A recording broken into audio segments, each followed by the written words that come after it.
The entire room held its breath when he stepped forward, dressed in a tailored navy suit. Holding a velvet ring box in trembling hands, Chadwick stood center stage like a man seeking salvation. It was his confession day, after all, a grand event televised by his company's PR team, carefully orchestrated to look sincere. He'd burned every bridge, publicly disgraced himself, and now in front of hundreds, including cameras, he looked to me, the woman he shattered, to forgive him. As I walked toward him, I felt the weight of every silent plea for a happy ending. But none of them knew what I knew. They didn't see what I had suffered in the shadows. And they certainly didn't know that my hand, reaching for his now, was not the hand of the woman he left behind. It was the hand of the woman reborn. And he would soon regret everything. I once believed that love required loyalty, even if it bled me dry. When I married Chadwick, I thought I was choosing a man who'd stand by me.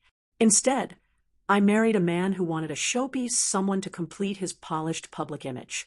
The first year, he gave me affection, measured, polite, but the cracks showed early. He never let me speak during board dinners, never acknowledged my ideas, and rarely touched me when no one was watching. I told myself that marriage was about compromise, but then came the late nights, the perfume that wasn't mine, and, finally, her, Taylor Greaves, his assistant.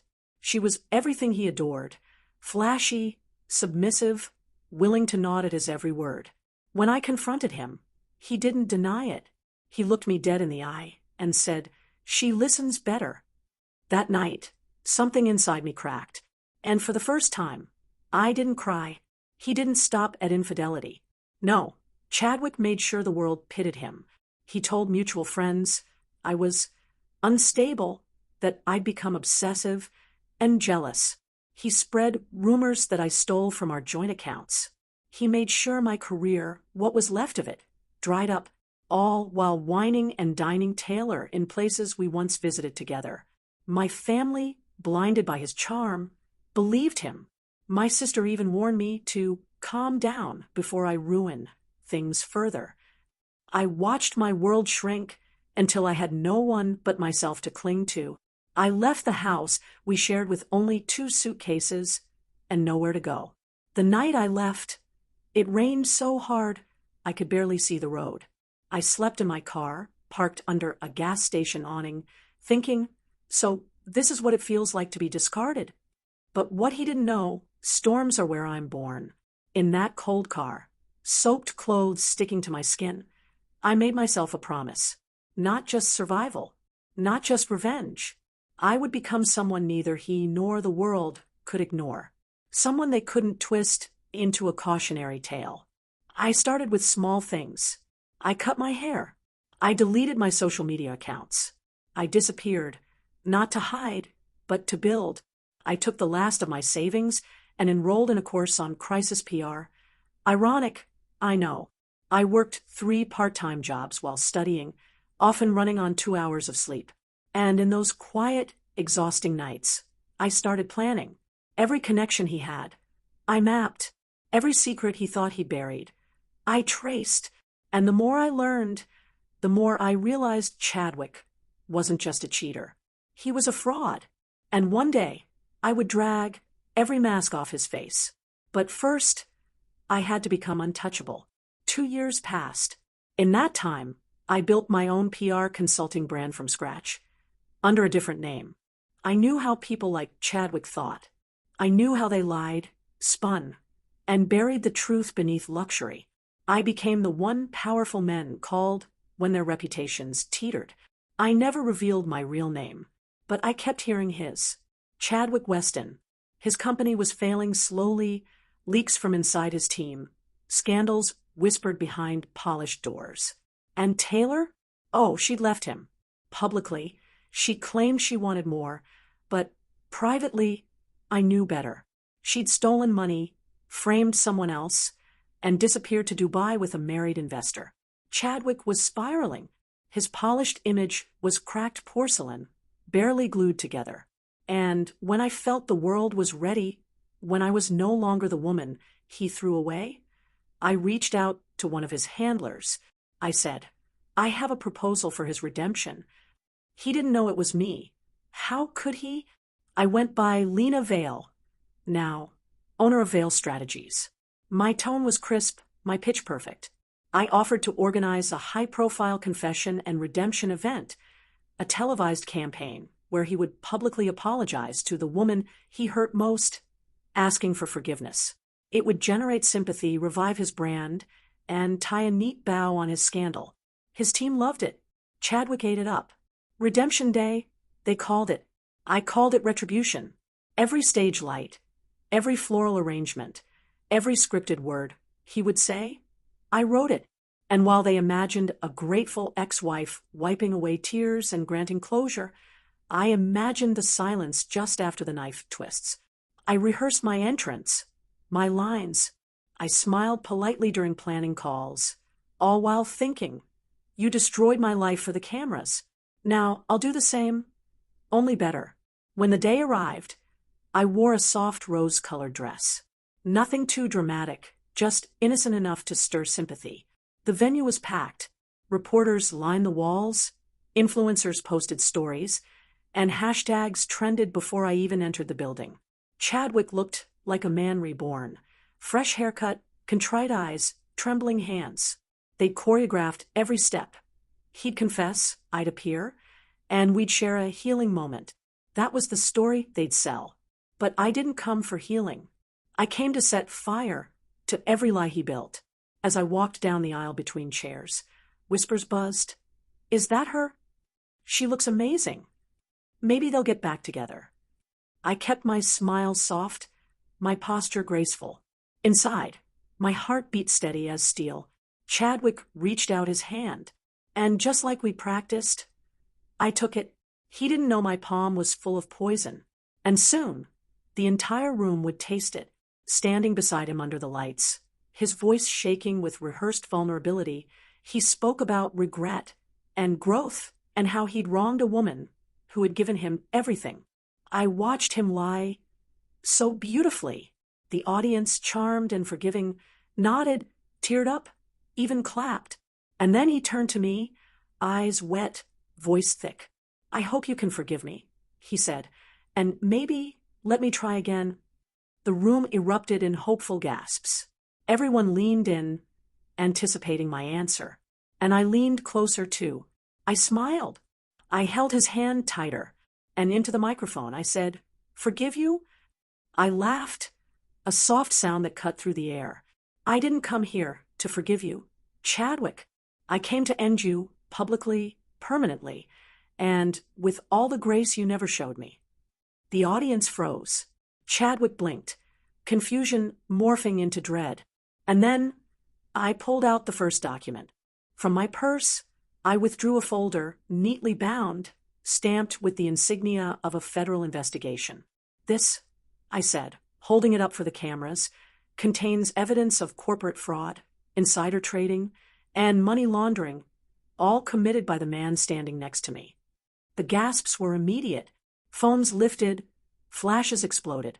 Chadwick's face drained of color. Lena, what are you doing? He hissed, finally realizing who I was. It's me, I whispered, just loud enough for the microphone to catch. The wife you threw away, the one you tried to destroy. And guess what? I rebuilt myself, and I learned the law. I know every crime you buried. I handed the folder to the reporter in the front row, who nearly dropped his phone trying to grab it. Chadwick tried to speak, but I cut him off. You wanted a confession day, Chadwick. Well, today, the confession is yours. The room erupted. Reporters yelled questions. His PR team rushed forward, trying to block cameras, but it was too late. The broadcast was live. I stepped back, letting the spotlight shine squarely on Chadwick's collapsing world. Security came in, not for me, but for him. He stammered. It's fake. She's lying. This is slander. But I had anticipated this. I'm sure the SEC will decide, I said calmly, and turned toward the cameras. To every woman who's ever been called hysterical, emotional, or unstable, This is your reminder. You're not. You just need your truth, your plan, and your moment. Then I walked off stage. The cameras still rolling, the crowd still stunned. I didn't cry. I didn't look back. I'd lived in that man's shadow for years. Now, the only thing behind me was smoke. Outside, the sun felt like freedom. My hands trembled, not from fear, but from the quiet satisfaction of justice served. The news exploded. By nightfall, every outlet had replayed the moment I pulled the folder out. My words quoted like gospel. Forgiveness isn't owed. One headline read, "Revenge in Rose." Another, "Chadwick's company stocks plummeted." The SEC launched an investigation within 48 hours. Turns out my quiet work behind the scenes wasn't just planning, it was compiling. Anonymous tips, testimonies from silenced ex-employees, internal emails I'd accessed through old logins. Every piece of evidence was airtight, and when his lawyers tried to frame me as a bitter ex-wife, I stepped into every interview with poise, facts, and charm. I wasn't bitter. I was prepared. Meanwhile, Chadwick's team scattered. Sponsors pulled out. A CEO from another company even posted, "Let's hire the woman who broke Chadwick. We need that kind of strength." I smiled, not because I needed validation, but because I had taken back my name, and the world finally knew it. But behind all the media fire and viral videos, there was silence too, a deep, unfamiliar quiet that came when my mind no longer buzzed with grief or vengeance. It was disorienting at first. For so long, Chadwick had been the ghost behind every decision I made. I realized revenge, even successful, didn't fill the heart. It just made room. And in that space, something unexpected grew: peace. I took time off, traveled alone, learned how to sit in restaurants without checking if people stared. And eventually, people did stop staring. I became a name, not a face. My company flourished. Clients trusted me. Women wrote letters, thanking me. Some asked how I healed. I told them the truth. Healing isn't gentle. It's fire. You burn the lies they fed you, you burn the self-doubt. And if you're lucky, you rise from your own ash. Not the same, but unbreakable. One morning, months later, I found a letter in my mailbox. No return address, but I recognized the handwriting. It was shaky, like someone had tried too hard to be neat. Inside, a single sentence: "I didn't know I was capable of losing everything until I lost you." I laughed, not cruelly, but with something like finality. It was the first time I realized I felt nothing. No hatred, no rage, not even satisfaction. Just nothing. Chadwick was facing a trial. His name was mud, his wealth stripped, his charm irrelevant. And somehow, I didn't care anymore. I folded the letter and placed it in my drawer, not as a memento, but as proof of a life I no longer belonged to.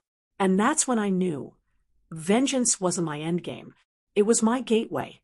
I didn't win because I hurt him. I won because I healed, and he never saw it coming. A few weeks later, I received an invitation to speak at a Women in Leadership Summit. The keynote slot: "Your story moved a generation." The organizer wrote, "We want your fire on our stage." I almost said no. I wasn't sure I had anything left to say. But standing in front of 1,000 women who had clawed their way through glass ceilings and silent suffering, I realized my voice was no longer about Chadwick. It was about survival. Power, I told them, doesn't always come wrapped in approval or applause. Sometimes it comes quietly when you refuse to break. The applause was thunderous, but it didn't rattle me. I was no longer trying to be heard. I was trying to echo. And echo I did. Every time a woman rose after betrayal, every time someone picked healing over hate, I was there, in spirit, in story, in strength passed forward. One night, I was at a bookstore doing a signing for my memoir. Yes, it happened. A thin paperback with my face on the cover, half lit, eyes direct, ashes to ashes, reclaiming power after betrayal. I caught a glimpse of myself in the store window and almost didn't recognize the woman looking back. Not because I looked different, but because I stood differently. Taller, calmer. Someone asked during Q&A, if you could say one thing to your past self, what would it be? I smiled. Don't wait for them to save you. Save yourself first. Then decide if they're worth letting back in. That answer went viral too. Someone stitched it with video clips from Chadwick's downfall. I didn't share it, but I saw it, and I let it stay online. Sometimes, the best revenge isn't silence. It's being so loud with your rebirth that they can't cover their ears fast enough. I wasn't dating. I wasn't interested. But healing does funny things. It opens you up in ways you didn't expect. I met someone during a seminar, an author with a crooked smile and kind eyes. He never once asked about my ex. He asked about my future, what made me laugh, what cities I wanted to live in. He didn't try to complete me. He let me exist without apology.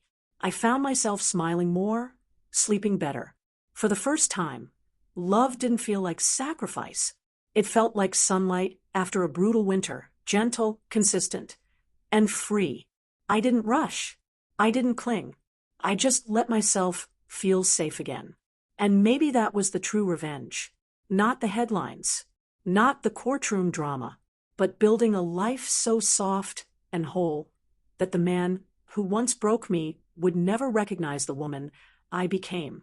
Then, on a rainy Wednesday, I saw him again. Chadwick, outside a courthouse, gaunt and pale, his once pristine suit soaked through. He looked older, smaller. He saw me, and his face twisted with something between recognition and desperation. He walked toward me, ignoring the cameras. "Lena," he said, voice cracking, "please just tell me when it all changed. When I lost you." I looked at him, really looked, and then I answered, not with malice but clarity. "You didn't lose me that day. You gave me away the moment you believed she was worth more than me. The quake didn't destroy us. You did. I just finally let it break what needed breaking." He opened his mouth, but I turned and left. No tears, no dramatic exit, just quiet peace. That was my victory, that I could walk away and never look back. That night, I sat by my window with a glass of tea, watching the rain slide down the glass. I thought of the girl I used to be, the one who apologized for existing, who held on to a marriage rotting from the inside. I remembered how I once cried myself to sleep, believing I was the reason he strayed. How I bent, broke, and rebuilt every piece of myself just to keep a place in a man's life who would abandon me when the waters rose. And now I couldn't even summon hate for him. The silence I felt wasn't emptiness. It was peace. I was no longer trying to fix what was broken. I was building what never existed before. And in that moment, I knew I had finally crossed over from survival to living, from being the wife left in the flood to the woman who rose from it. A few weeks later, I got a letter from one of Chadwick's former mistresses. Not her, but another. I didn't know there were others, but I wasn't surprised. She apologized, said she believed his lies too.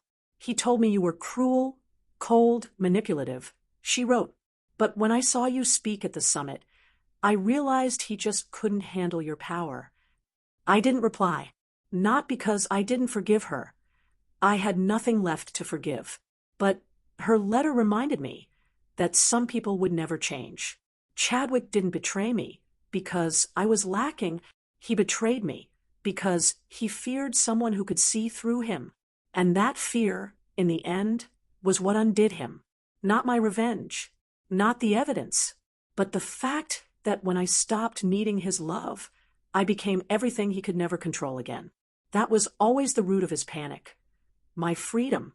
As part of his plea deal, Chadwick had to issue a formal public apology to investors, victims, and any affected parties. I watched the broadcast from home, half curious. He looked thinner, rehearsed, stripped of the charisma he once weaponized. "I let ambition cloud my morals," he said, "and I hurt people who loved me. No mention of my name. Of course, that would require ownership, but I didn't need it. The world already knew. And more importantly, I didn't need his voice to validate mine anymore. After the broadcast, my phone buzzed endlessly. Friends, journalists, strangers. But I turned it off. I didn't want more attention. I wanted peace. Healing isn't about performing strength. It's about no longer needing to. And in that moment, I realized I was no longer the woman waiting to be saved. I was the one who saved herself. And that truth was louder than any apology. Later that month, I got an email from a publishing house. They wanted a second book. Not a memoir this time, but a novel. Your voice is electric. The editor wrote, women want to hear stories that end in power, not pity. I smiled and typed yes, not because I needed to prove anything, but because it felt like the right next chapter. I started writing at dawn. Words came easily, like they'd been waiting. The story was fiction, but laced with truth. A woman trapped in a glass marriage, a storm that tore it apart, and the rebirth that followed. It wasn't my story, but it was our story. For every woman who stayed too long. For every woman who was blamed, gaslit, discarded. For every woman who rose. I poured fire into every sentence. And for the first time in my life, I didn't write to be heard. I wrote to be felt. At a book signing weeks later, a girl no older than 20 placed my novel on the table and whispered, "You made me brave." Her voice trembled. I was going to go back to him, but I read your words and realized I deserve more. My heart clenched, not from pain, but from purpose. All the tears, all the nights I spent broken on cold floors, suddenly felt worth something. Not just for me, for her, for women like her. That's the thing about healing. It doesn't end with you. It echoes. It grows legs and wings. It moves through pages and voices and sisterhoods. And in that moment, I knew my story wasn't just mine anymore. It belonged to anyone who'd ever been left behind and still chose to rise. That's what legacy is. Not fame, not followers, but the quiet revolution of a woman choosing herself and never looking back. I hadn't heard from Chadwick in months. The last I'd seen, he'd sold his shares in the firm to cover settlements and quietly left the city. But damage like his didn't disappear. It lingered. I got word through a friend that his mistress had left him, took what money he had left, and moved to another state. She said he was a shell, the friend told me.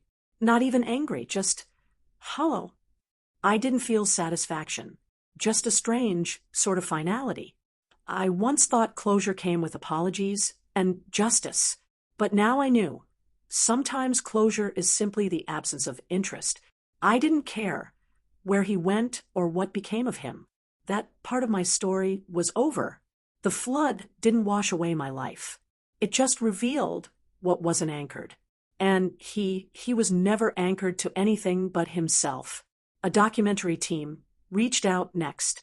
They were producing a series on women who overcame public betrayals.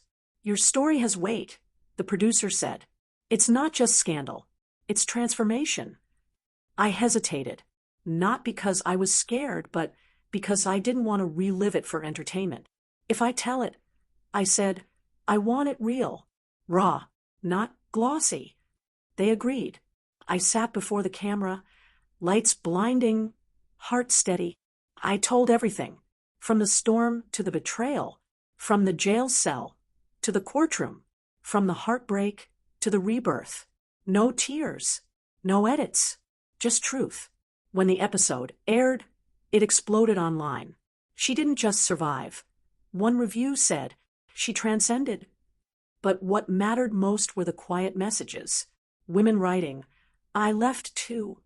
I chose me. I saw myself in you. That was the power of story. Not to be admired, but to awaken. One night, while leaving a speaking engagement, I passed a bookstore window. My face was in the display. A quote beside it read, "Some people will break you to feel powerful." But when you rise anyway, that's the real power. I stood there a long time, not because I was proud, but because I finally recognized the woman I'd become. She didn't flinch anymore. She didn't explain her pain to people who chose not to understand. She didn't fear being alone. She welcomed it.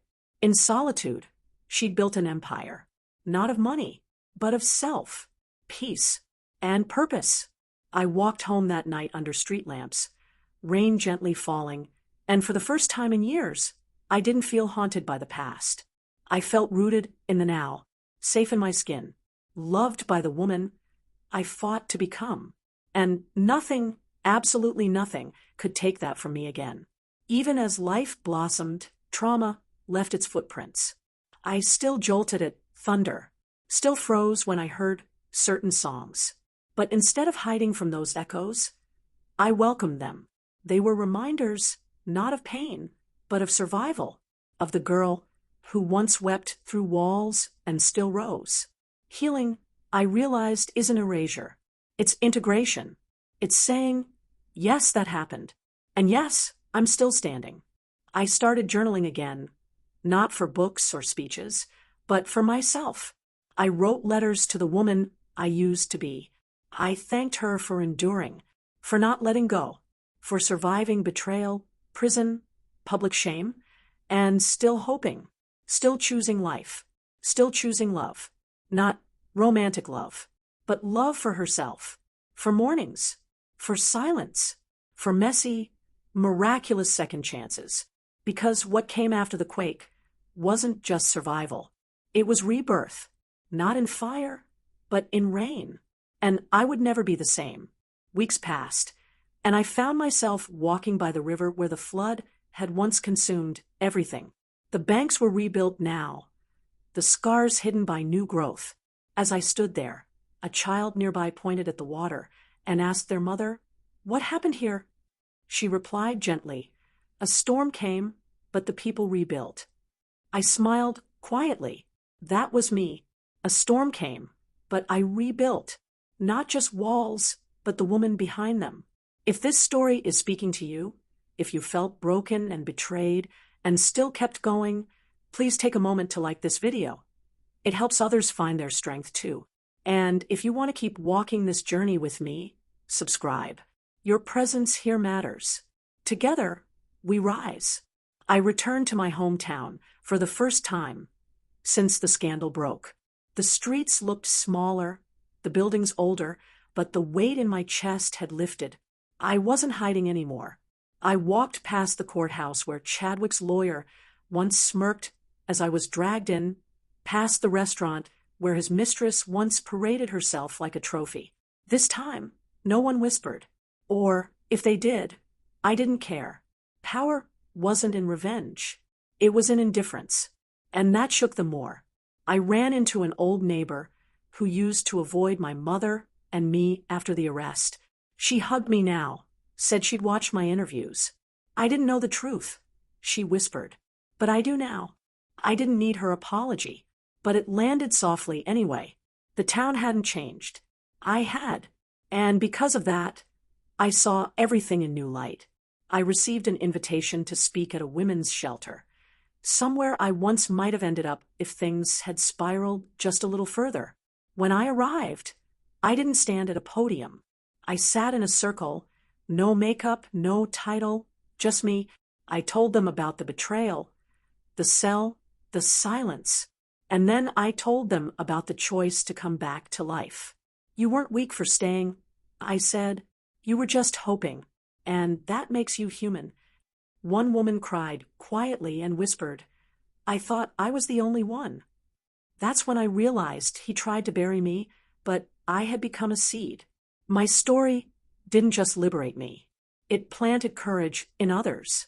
And if you're watching this and you've made it this far, maybe it's time to plant yours too. Like, subscribe, share your story. Someone needs it. A letter came unexpectedly, Chadwick's handwriting. My hands trembled before I even opened it. Inside, no apology, just 4 sentences. You've become someone I can't recognize. Maybe I never knew you at all. I watched your interview. You were powerful. I hope you find peace. I read it again and again, waiting for some spark, anger, grief, vindication. But nothing came. That was his final act. An echo, not a storm. I tossed the letter into the fireplace and watched it curl into ash. He'd been trying to understand the woman I became through the lens of who I used to be. But I was no longer there. I'd buried her in the mud and grew something far more untouchable. People talk about revenge like it's fire. But real revenge? It's thriving without permission. It's walking past your past and not flinching, not even once.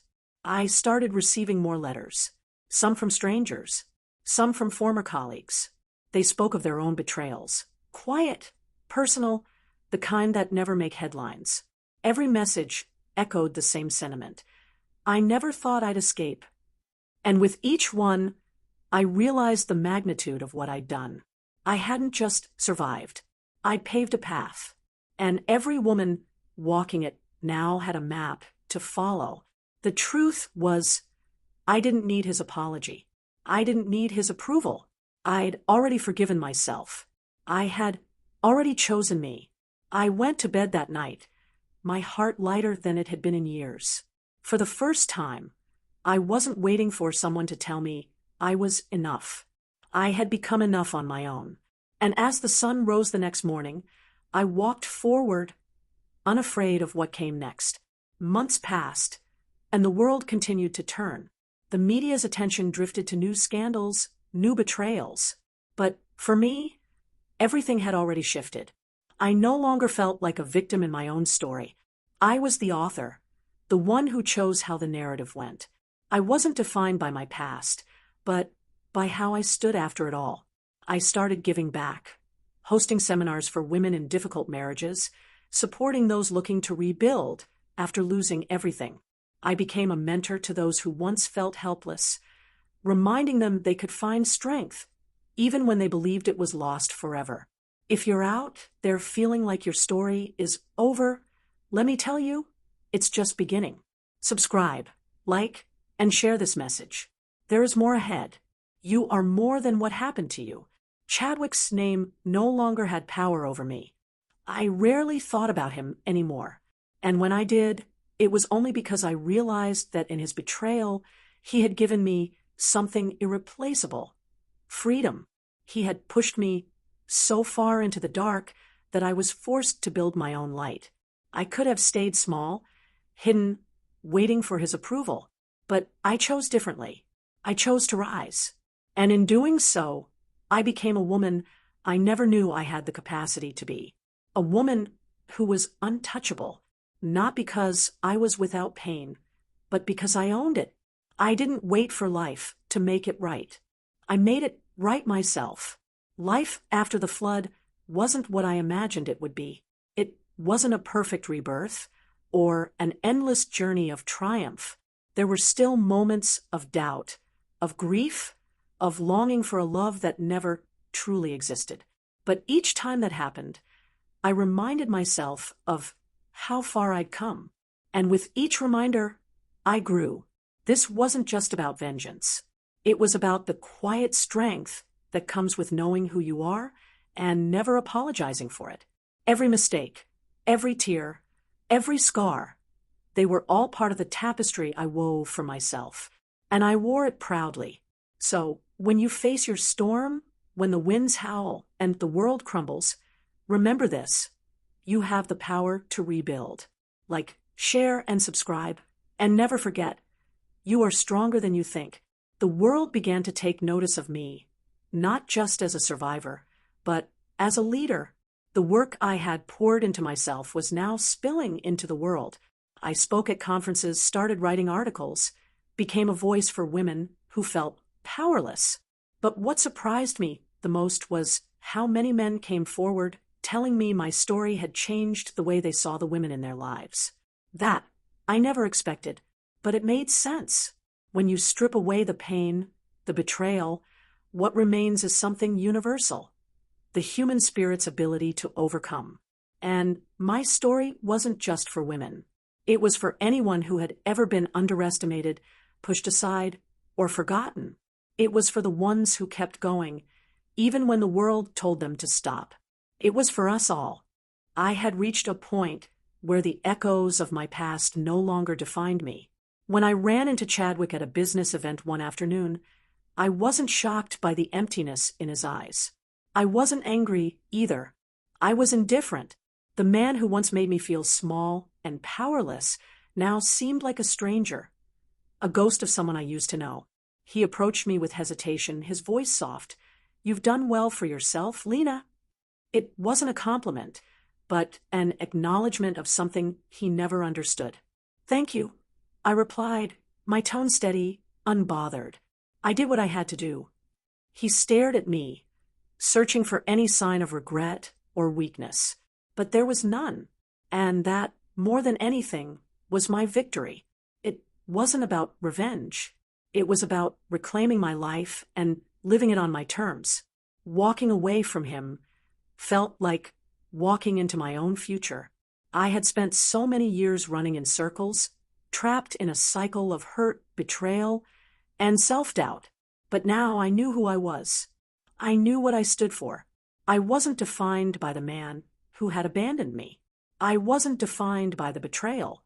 I was defined by the strength I had built within myself. As I stepped out of that event, a strange calm washed over me.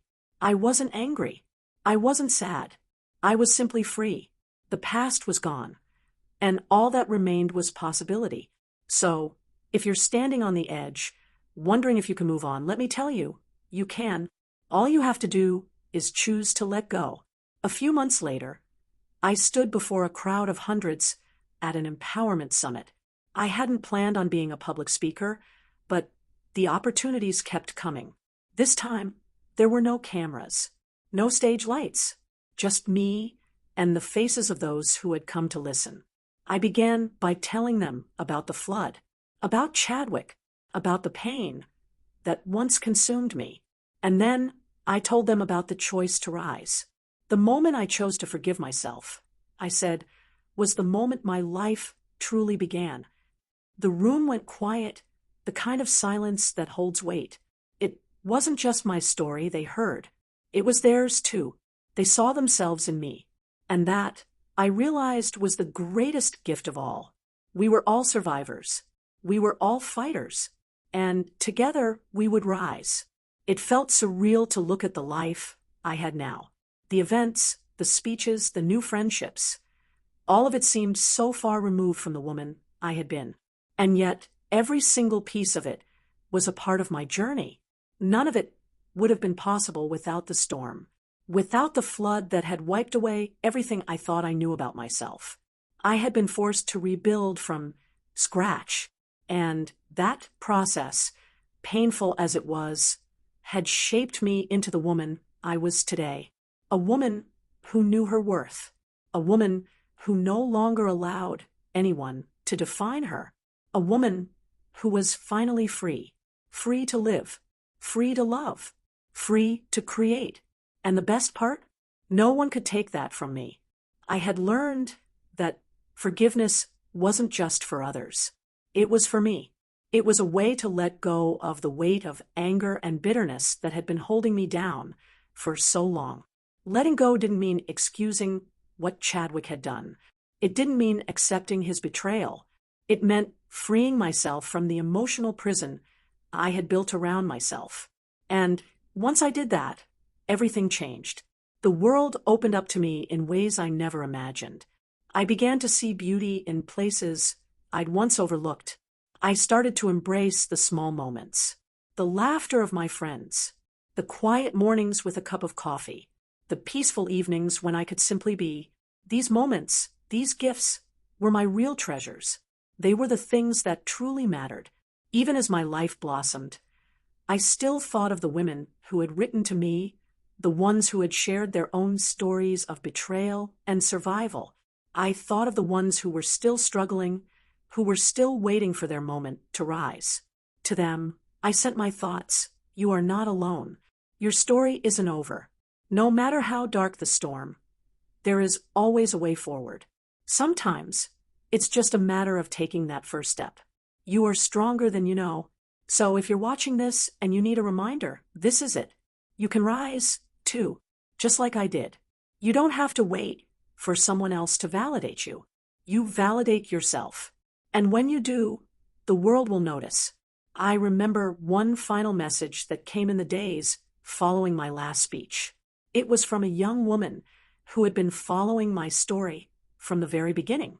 I've been in an abusive relationship for years. She wrote, I never thought I could leave, but after hearing your story, I finally did. I sat there, staring at the screen, tears welling up in my eyes. This wasn't just about me. It was about every person who felt trapped, who felt small, who felt like they didn't matter. And now they knew they did. That was the power of our shared experiences, of telling our stories, of rising together. And so, with each new day, I moved forward, no longer burdened by the past, no longer weighed down by the betrayal.